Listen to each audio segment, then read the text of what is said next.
요즘 청년 세대를 삼포 세대라고 부릅니다. 세 가지를 포기했다는 뜻인데요. 무엇을 포기했다는 말이겠습니까?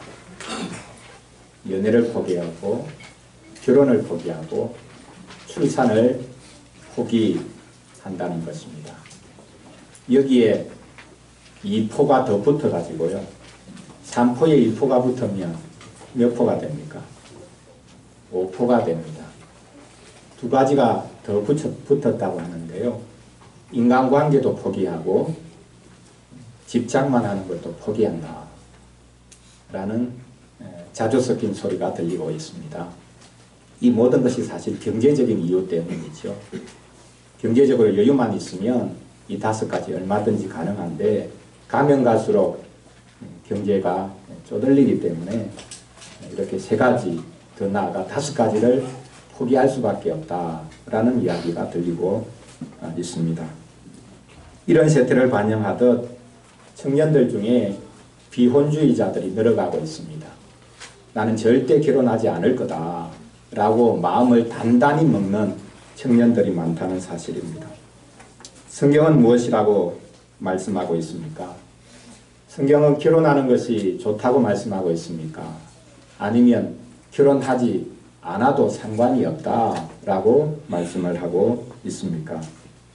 오늘 고린도전서 7장 말씀을 가지고 신자는 결혼을 하든 또 결혼을 하지 않든 자기를, 특별히 자기 몸을 내어주어야 한다라는 주제로 말씀을 전하려고 합니다.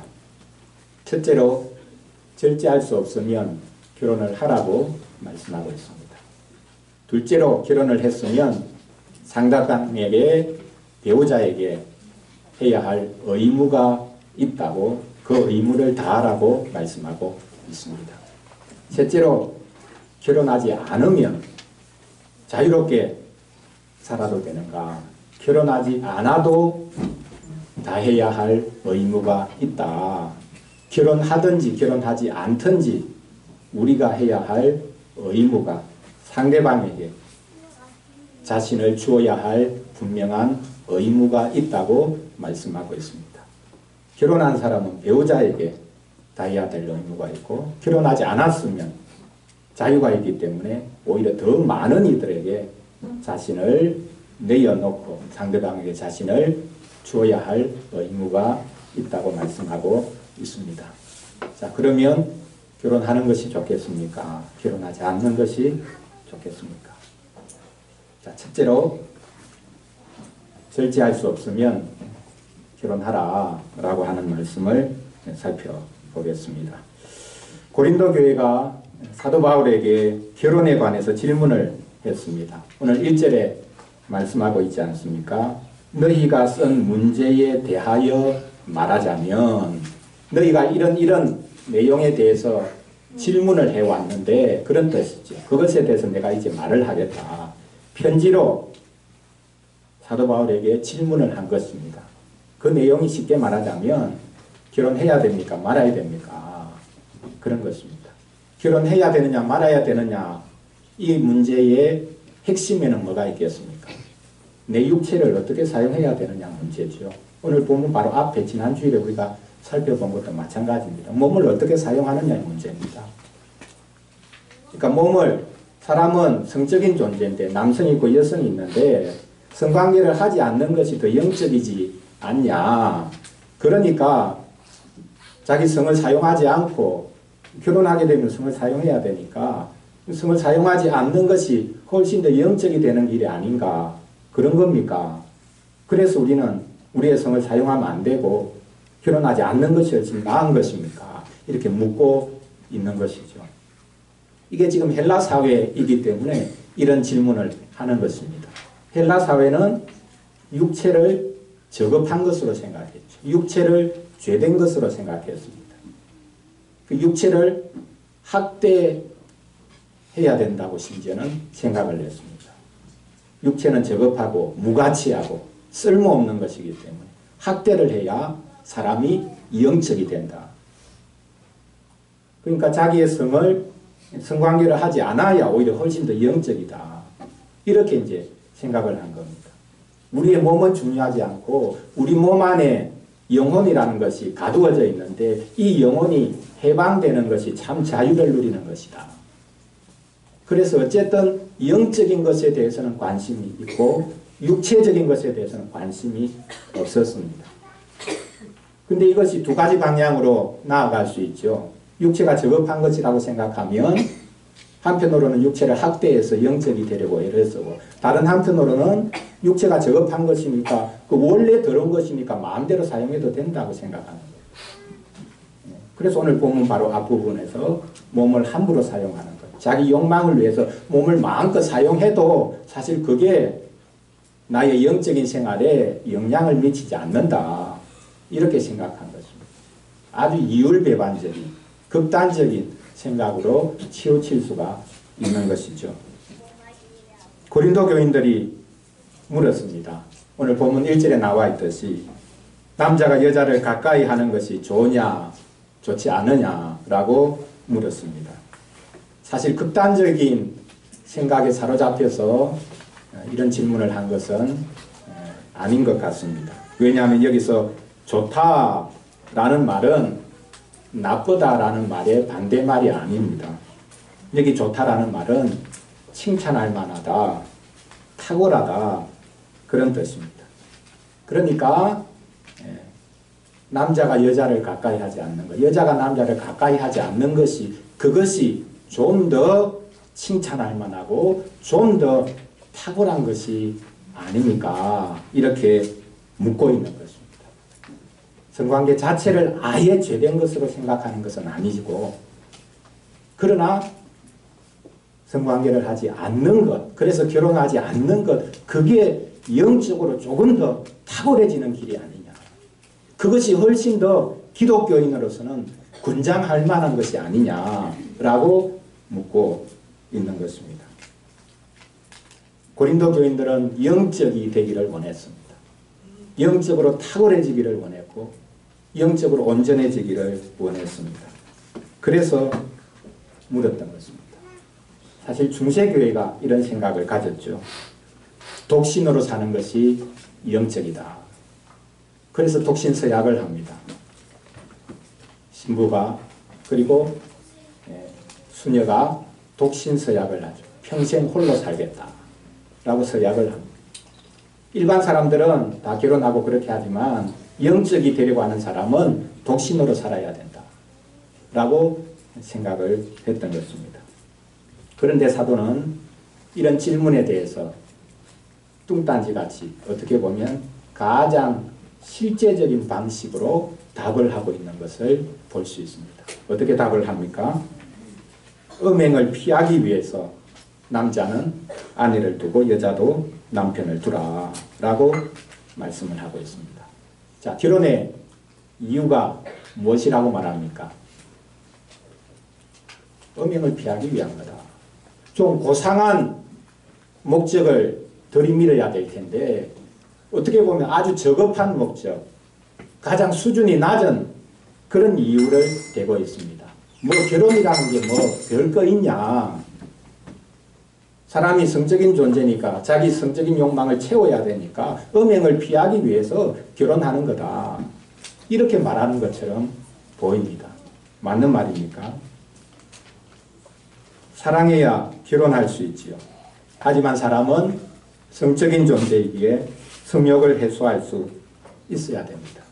그래서 배우자가 필요하죠. 그러나 그것으로 끝나는 것이 아닙니다.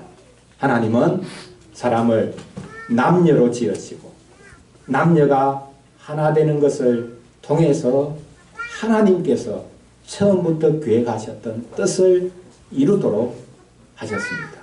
그것이 무엇입니까? 자녀를 주시는 것이죠.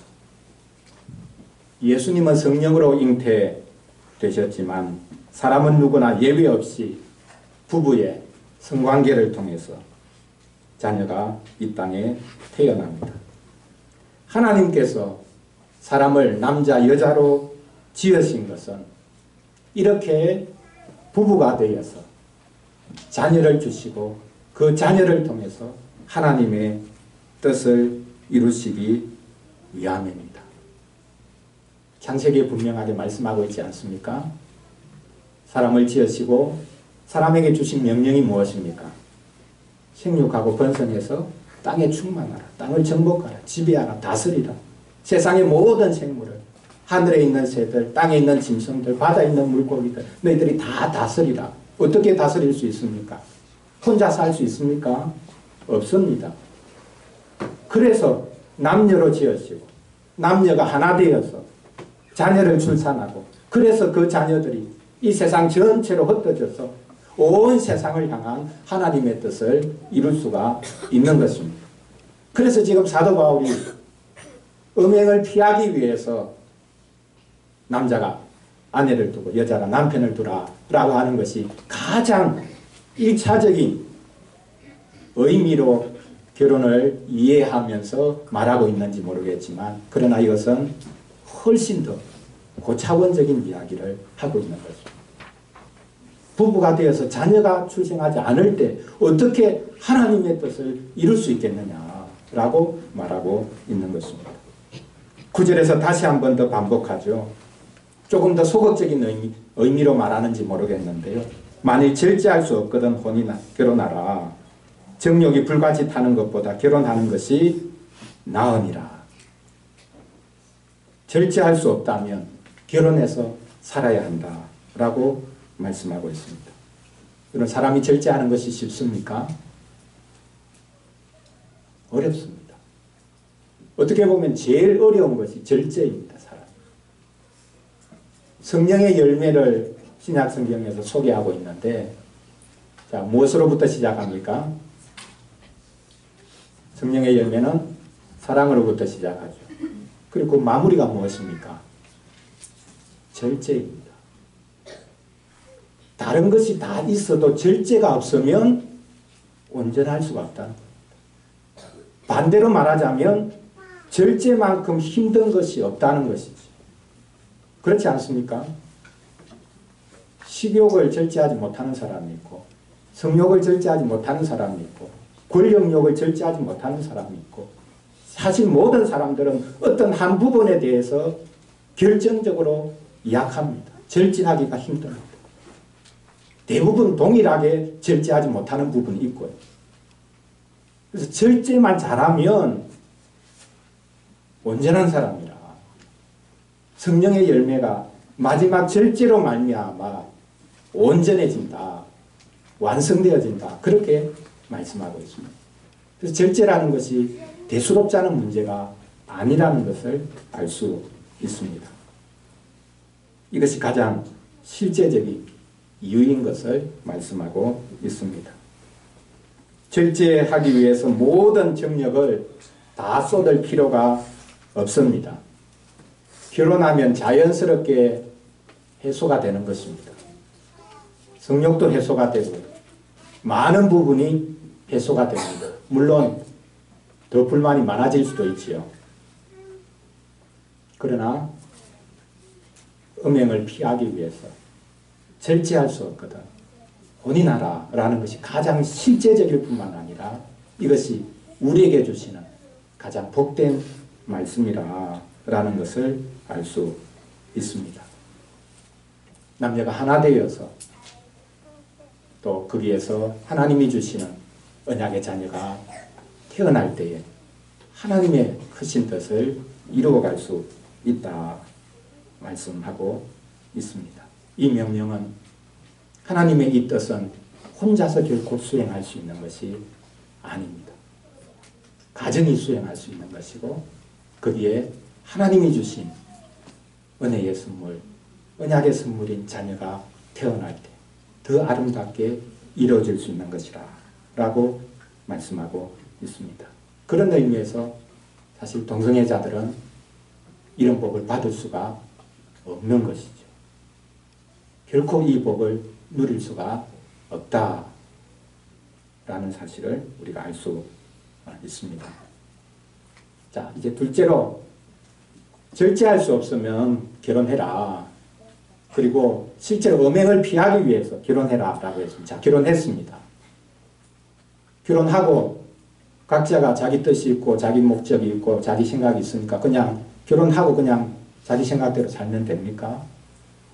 오늘 말씀에 분명하게 결혼했으면 상대방에게 자기 자신을 내어주어야 된다. 상대방이 자기를 주장하도록 해야 된다. 심지어 몸마저도 내 몸인데 그게 아니라 이제 결혼했으면 내 몸은 상대의 몸이 된다. 상대가 주장하는 몸이 된다. 내 몸이지는 아니다는 뜻이죠. 결혼했으면 배우자에게 자기의 모든 것을 내어줘야 한다라고 말씀하고 있습니다. 사도는 결혼 생활에 대해서도 아주 구체적이고 실질적으로 접근하고 있는 것을 볼 수 있습니다. 배우자에게 의무를 다하라고 하죠. 자기 몸을 내어주어야 된다고 말씀하고 있습니다. 쉽게 말하자면 성적인 의무입니다. 결혼하면 두 사람이 영적으로 정신적으로만 하나 되는 것이 아닙니다. 육체적으로도 하나가 되는 것입니다. 배우자가 나의 몸을 요구할 때 그 요구를 들어주어야 합니다. 4절에서 말씀하시는 것이 바로 이것입니다. 아내는 자기 몸을 주장하지 못하고 오직 그 남편이 하며 남편도 그와 같이 자기 몸을 주장하지 못하고 오직 그 아내가 하나니 내 몸을 주관하는 것은 내가 아니라 배우자라고 말씀하고 있습니다. 이게 결혼입니다. 여러분 유튜브를 보면 재미있는 그 사투리를 비교하는 게 나오는데요. 경상도에서 사랑합니다 라는 말을 뭐라고 표현한다고 하는지 압니까?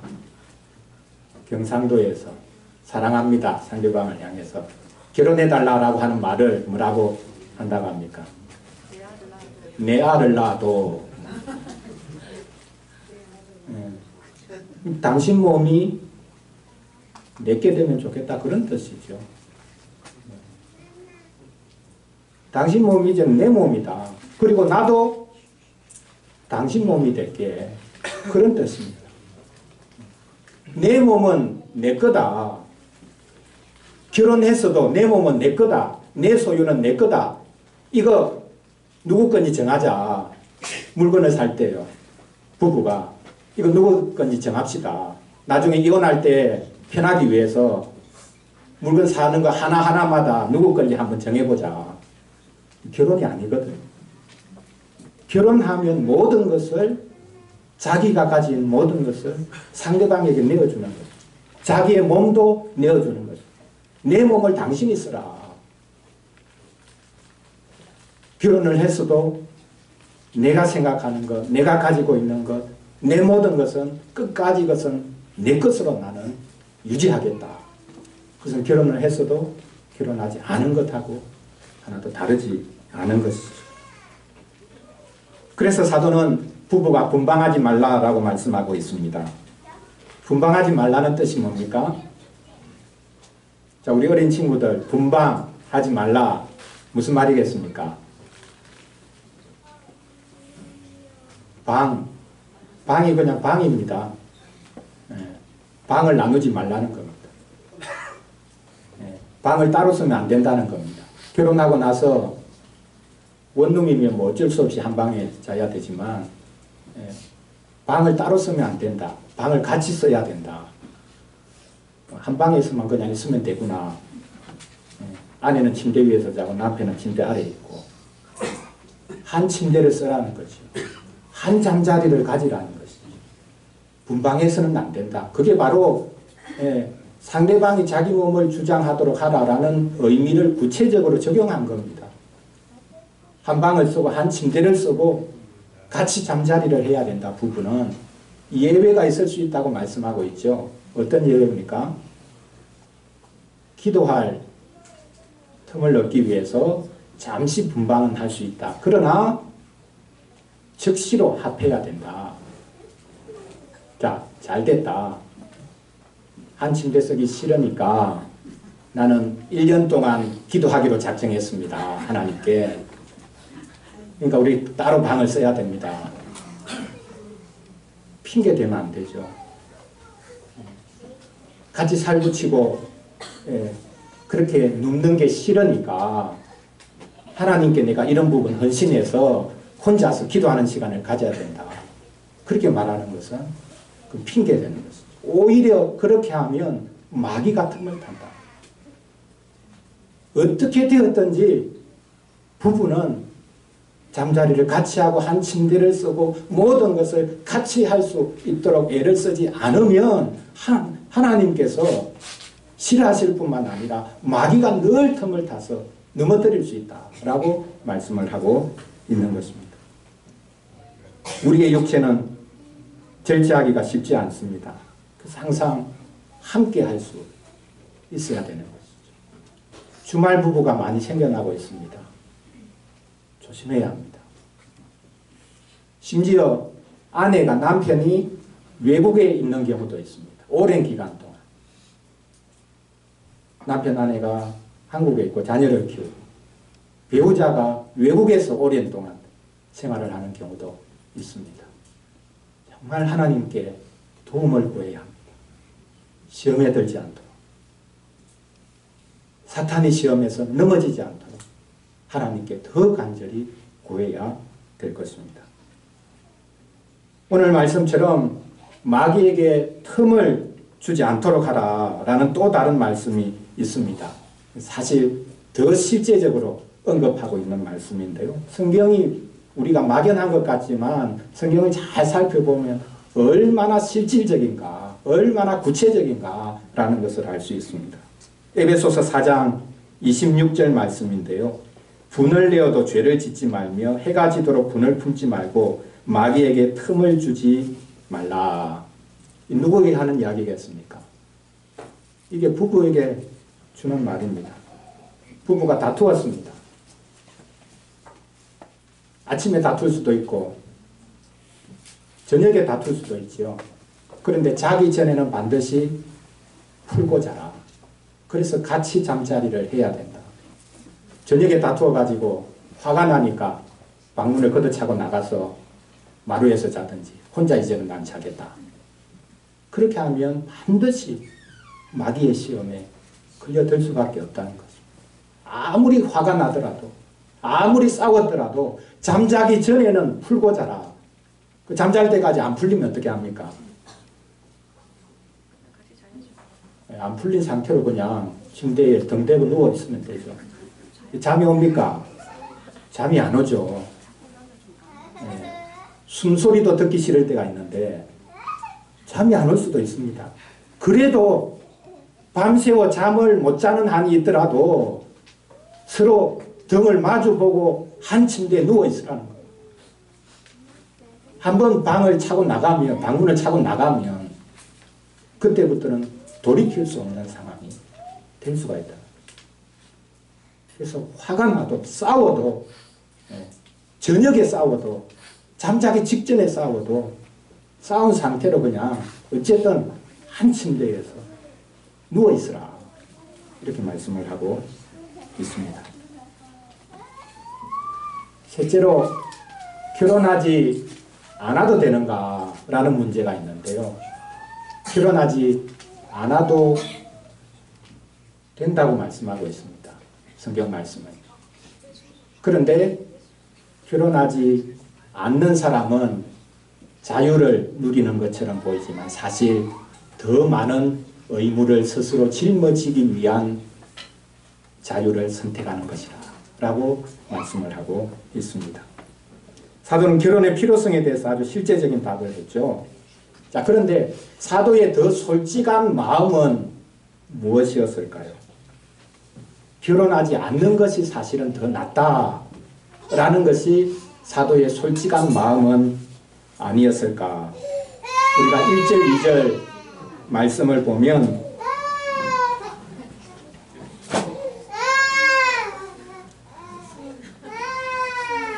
네. 1절, 2절 말씀을 보면 사실은 결혼해도 된다, 해야 된다라고 말을 하는 것 같지만 사울의 속마음은 그러나 그것보다는 혼자 사는 게 나을 걸 이런 생각을 사실 하고 있는 게 아닌가 이런 느낌을 받을 수밖에 없습니다. 1절에서 말을 하고 있죠. 남자가 여자를 가까이 하지 않는 것이 좋지만 그게 더 좋은데 사실은 그러나 우리 사람이란 존재는 어쩔 수 없이 연약하기 때문에 결혼을 현실적으로는 할 수밖에 없다. 이렇게 만약 해석을 한다면 사울의 원래 마음은 속마음은 혼자 사는 게 훨씬 더 나아. 이렇게 말하는 것이 아닌가라고 생각할 수 있습니다. 하나님께서 처음에 지으신 아담을 보고 뭐라고 말씀하셨습니까? 사람이 혼자 사는 것이 좋지 않기 때문에 내가 그를 위해서 돕는 배필을 지으리라 라고 하셨죠. 여기 좋지 않다라는 표현이 나오고 있습니다. 남자가 여자를 가까이 하지 않는 것이 좋으냐, 그렇게 좋다라고 하는 말하고 동일한 표현을 하나님이 처음에 쓰셨죠. 하나님이 처음에 쓰실 때는 혼자 사는 게 안 좋다는 겁니다. 그래서 배우자가 필요하다. 다른 어떤 것이 아니라 그 아담의 일부로 지어서 나의 일부구나. 나의 모자란 것을 채워주는 존재구나. 나 아닌 나구나. 그것을 알도록 해 주셨지요. 그런데 사도는 혼자서도 하나님 나라를 위해서 살 수 있다고 말씀하고 있습니다. 처음에 하나님께서 말씀하신 것과 사도의 말이 달라진 것은 상황이나 여러 가지 모습들이 달라진 것을 말하고 있는 것인지 모르겠습니다. 중요한 것은 사도는 결혼해서 하나님의 뜻을 우리가 이루어 가야 되지만 혼자서도 이제는 하나님의 뜻을 이룰 수 있다고 말씀하고 있는 것입니다. 혼자서는 아무것도 못한다. 그런 것이 아니라는 말이죠.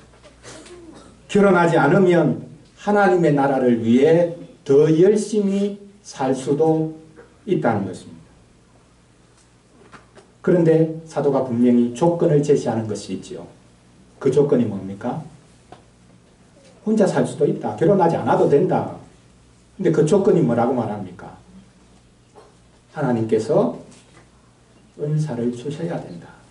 내가 하고 싶다고 그렇게 해서는 되는 게 아니라 그렇게 될 수도 없거니와 하나님께서 혼자 살 수 있도록 선물을 주셔야 된다. 그것도 은사라고 말하고 있습니다. 우리는 뭐 방언을 하고 뭐 병을 고치고 하는 이런 것을 특별하고 대단한 은사라고 생각하지만 혼자 살 수 있는 이것도 가장 특별한 하나님의 선물 중에 하나라고 말씀하고 있습니다. 나는 모든 사람이 나와 같기를 원하노라. 그러나 각각 하나님께 받은 자기의 은사가 있으니 받은 은사대로 행하라는 겁니다. 은사를 거슬러 생각하지 말고 하나님이 주신 은사를 가지고 행하면 된다고 말씀하고 있습니다. 그래서 강요하지 않죠. 이 사람은 이러하고 저 사람은 저러하니라. 사도는 모든 사람이 자기처럼 독신으로 살면서 선교도 하고 그렇게 하라고 강요하고 있지 않습니다. 기독교인들도 다 다르다고 말씀하고 있습니다. 사도는 자기처럼 살라고 강요하고 있는 것이 아닙니다. 한국의 많은 교회에서 담임 목사를 청빙을 하는데 최근에 선교사로 일하고 있는 분을 교회 담임 목사로 청빙하는 경우가 종종 있었고요. 자, 여러분 한번 생각을 해 보십시오. 자, 선교사로 일을 하던 분이 교회 담임 목사로 왔습니다. 그 교회가 어떻게 될 것 같습니까? 선교적인 마인드를 가진 분이니까 그 교회가 선교적이 되고 선교적인 교회가 되고 교회가 부흥하고 그렇게 될 것 같습니까? 그럴 수도 있지요. 그런데 많은 경우에 선교사로 일을 하다가 담임 목사가 된 분들이 목회 어려움을 겪다가 그래서 속된 말로 쫓겨나는 경우가 많습니다. 왜 그렇겠습니까?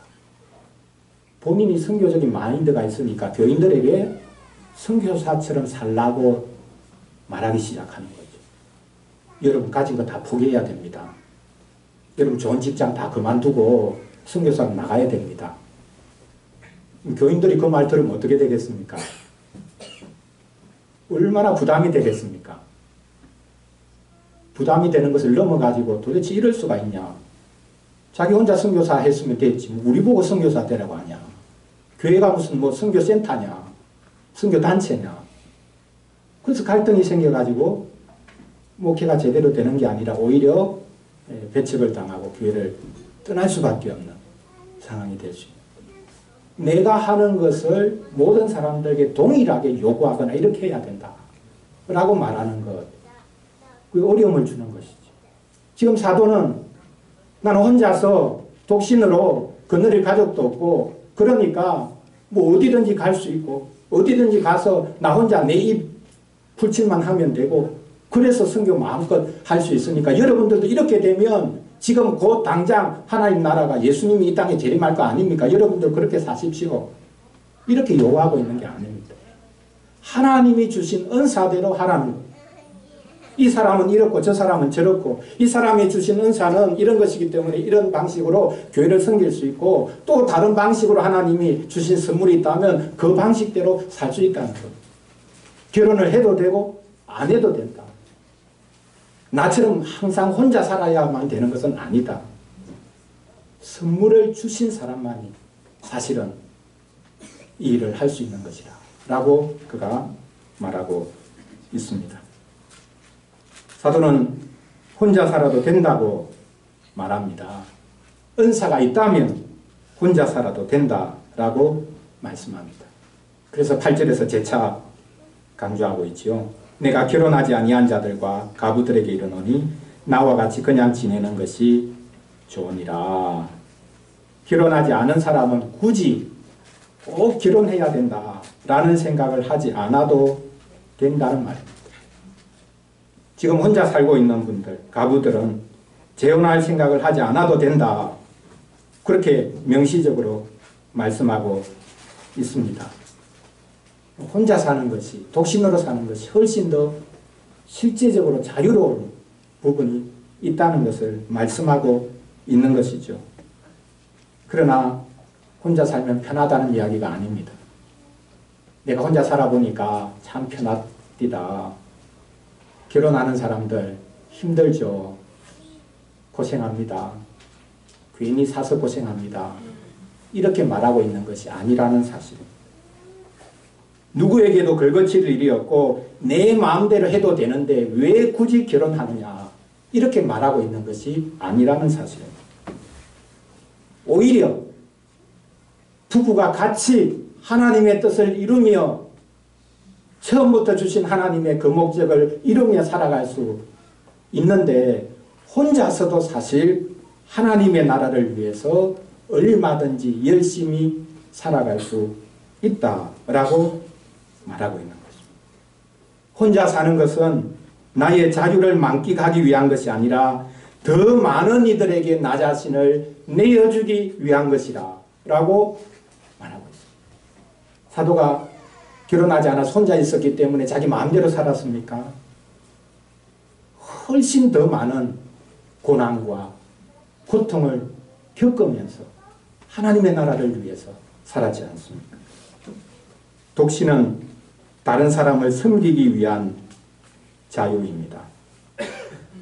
독신은 가족을 넘어 더 큰 가족을 만들기 위한 자유입니다. 혼자 사는 것은 자유롭게 더 큰 의무를 짊어지기 위함입니다. 그래서 어린이를 위한 질문 3번 문장처럼요. 혼자 사는 것은 자유롭게 더 많은 무엇을 섬기기 위한 것이라고 말할 수 있죠. 더 많은 사람, 더 많은 이들을 섬기기 위한 것이다. 혼자 있으니까 남편에게 매여야 되고 아내에게 매여야 되고 자녀에게 매여야 되는 그 시간, 그 열정, 그것을 훨씬 더 많은 사람들에게 나누어 주기 위해서 선택하는 것이라. 하나님이 주신 은사가 있기 때문에 그것을 기쁨으로 선택하는 것이라 라고 말씀하고 있습니다. 사랑하는 성도 여러분, 성경은 혼자서 사는 것이 나쁜 것이라고 말하지 않습니다. 그렇다고 혼자서 사는 것이 영적인 것이라고 말하지도 않습니다. 제가 아는 어떤 목사는 교회를 최근에 개척하면서 모토로 내건 것이 미혼자들을 위한 교회를 표방했습니다. 결혼한 사람은 그 교회 회원으로 받지 않겠다 그런 이야기가 아닙니다. 교회 내에 미혼자들이 많고 나이 들어서도 결혼하지 못하는 경우가 많은데 이런 분들이 늘 눈치를 보고 교회 생활을 해야 되는 거죠. 그래서 미혼자들을 집중해서 케어하고 돌보고 그들이 해야 될 일이 있다는 것을 우리 교회는 적극적으로 가르치고 그분들을 위해서 사역하는 것을 가장 큰 목표 중에 하나로 생각하겠다. 그렇게 내걸었습니다. 그런 교회도 필요하겠죠. 사실 모든 교회가 그렇게 되어야 함에도 불구하고 말입니다. 나이가 들어서 결혼하지 못하면 교인들이 눈치를 줍니다. 자기중심적이어서 결혼하지 않는 거 아니냐. 눈이 높아서 그런 것 아니냐. 교회 생활하기가 너무너무 힘든 것이죠. 하나님의 나라를 위해서 혼자서 생활할 수도 있는 것입니다. 그런 사람들도 하나님이 주신 선물이 있다면 교회를 위해서, 이 사회를 위해서, 하나님 나라를 위해서 훨씬 더 많이 일할 수가 있는 것이죠. 결혼하지 않고 혼자 살아도 됩니다. 중요한 것은 혼자서 살든 결혼해서 살든 상대방에게 자신을 주어야 한다는 것입니다. 결혼하면 다른 사람이 아닌 오직 배우자에게 자신을 온전히 내어주어야 하죠. 결혼하지 않으면 좀 더 많은 자유가 있기 때문에 좀 더 많은 이들에게 자신을 내어주어야 합니다. 이렇듯 우리는 결혼을 하든지 결혼을 하지 않든지 주님을 위해서, 이웃을 위해서 살아야 하는 것입니다.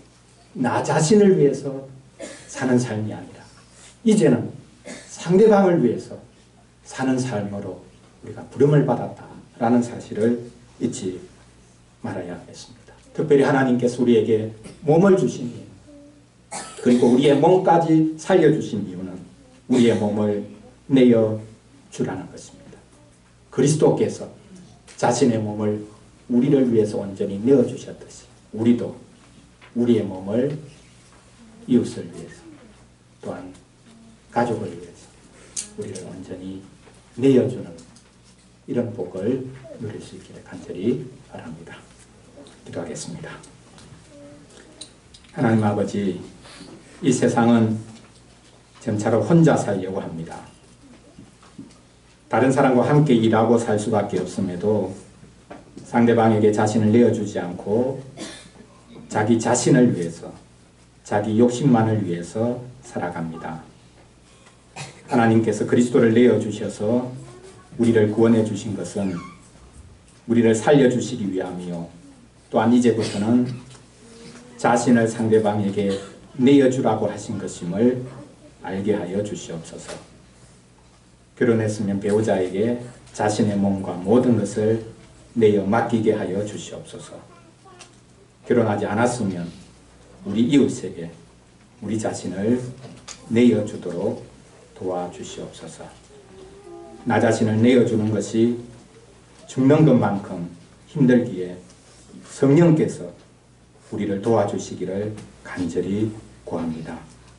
그리스도께서 죄인인 우리를 위해 자신을 온전히 내어주셨듯이 우리도 배우자를 위해, 자녀를 위해, 교인들을 위해, 이웃을 위해 우리 자신을 내어놓을 수 있도록 도와주시옵소서. 자신을 온전히 내어주신 우리 주 예수 그리스도의 이름으로 기도합니다. 아멘.